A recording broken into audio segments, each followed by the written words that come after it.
même Dieu qui donne la force. La voix te sert d'abord à la prière. C'est même pour ça que tu as une bouche. Tu n'es pas commandé pour adorer Jésus.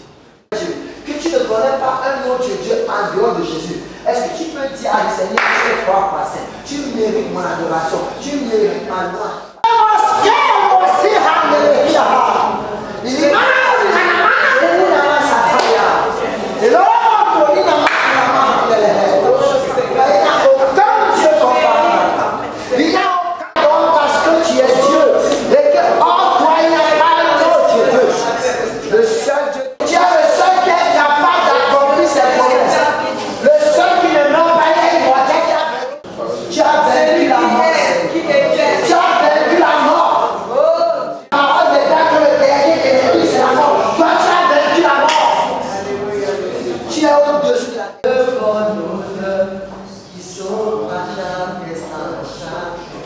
Il doit traverser la mer Rouge.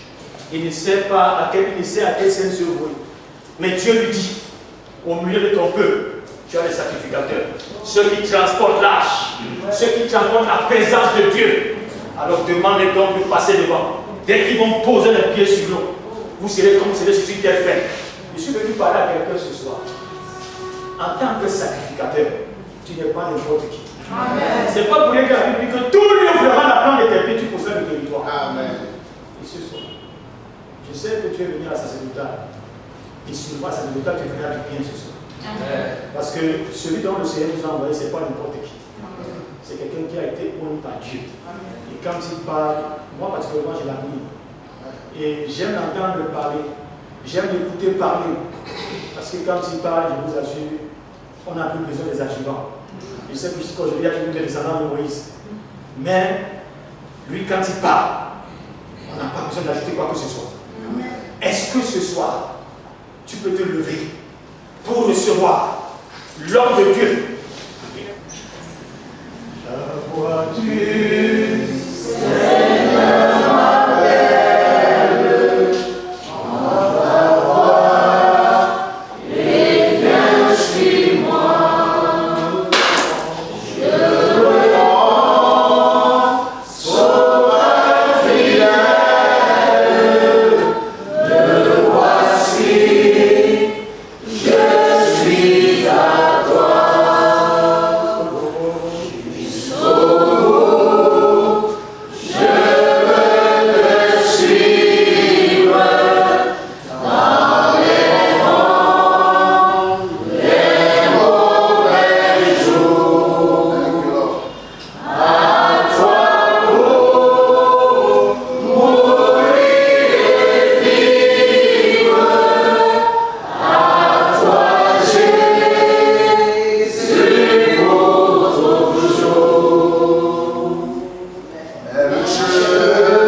Peut-être que tu ne sens pas la température.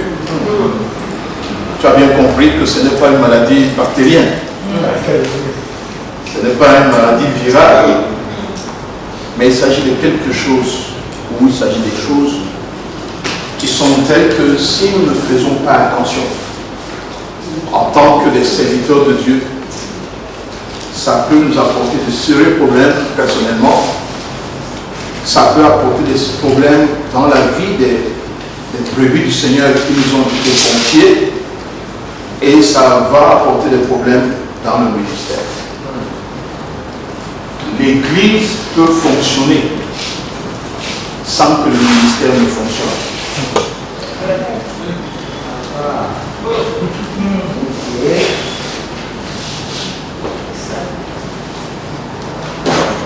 Vous savez, à l'église, il y a les programmes, il y a beaucoup de choses, il y a le forum, il y a tout ça. Ça peut bien marcher. Ça se passe bien. Il y a du monde. Mais le ministère, lui, ne marche pas. J'ai jamais été avec toi.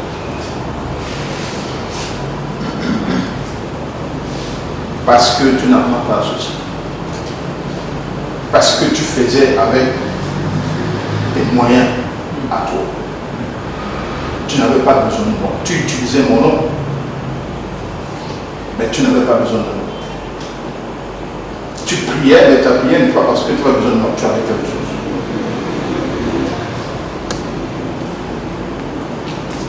Et Dieu lui a accordé une chance, comme on dit.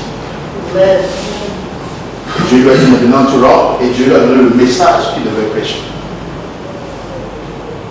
Et le message était sur la croix. Dieu tient de l'église de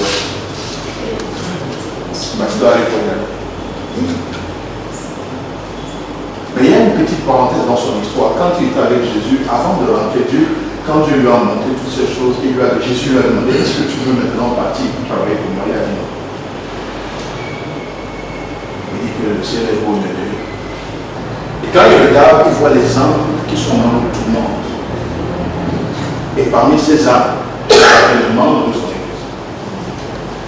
Et le Seigneur lui dit, tu vois ces gens de ton église qui sont dans les tourments. C'est à cause de ça. Tu veux rentrer ou pas? Alors là, tu peux réfléchir. Ce soir, chers amis, je veux vous apporter deux témoignages. L'un qui va concerner ma propre vie. Et l'autre, je le puise dans la vie de Moïse. Pour nous, essayer de nous montrer ces maladies qui nous guettent. Il faut que Dieu nous fasse grâce et que nous en soyons vraiment délivrés. Je commence par mon expérience personnelle. J'ai travaillé dans le monde, j'étais patron d'une multinationale, fortement renommé dans le monde, et j'étais bien. J'étais content d'avoir les moyens pour faire tourner l'église. Que Dieu nous a donné, mon épouse et moi, on ne supportait pas qu'il y ait un petit problème à l'église. On investissait. Que ce soit collectivement ou individuellement, quelqu'un qui se marie, quelqu'un qui accouche, quelqu'un qui est malade, tout. Dès qu'on vient nous voir avec notre cœur, on se dépasse. Un jour, je me souviens, j'étais fatigué de voir les vieux appareils à l'église. J'ai pris un frère, je l'ai amené quelque part, on a regardé les appareils, et la femme nous a dit, ça fait 1 million. J'avais l'argent, j'ai sorti, j'ai mis. Le frère m'a dit, parce que 1 million. Je dis oui, où est ton problème? Tu donnes 1 million comme ça. Le cœur là, qui nous. C'est pas parce que j'en avais beaucoup, mais c'était que je ne voulais pas voir l'église qui ne marche pas bien. Et en début 2014, j'ai commencé à sentir un certain dégoût de ce travail. Comme si je devais changer de job. Et puis, quelques temps après, j'étais assis à mon bureau et j'entends une voix qui me dit ferme la porte. Alors, je tire la porte de mon bureau, je ferme. Et la voix me dit non, pas la porte du bureau, la porte de la société. Alors j'ai eu peur parce que je n'étais pas préparé à aller au travail. Je suis allé à mon bureau à l'église et j'ai prié. J'ai dit Seigneur, je ferme. Quand je rentre au bureau du travail, mon cœur était lourd. Je sentais que je venais de faire quelque chose qui va peser fort sur ma vie. Elle n'était pas au courant.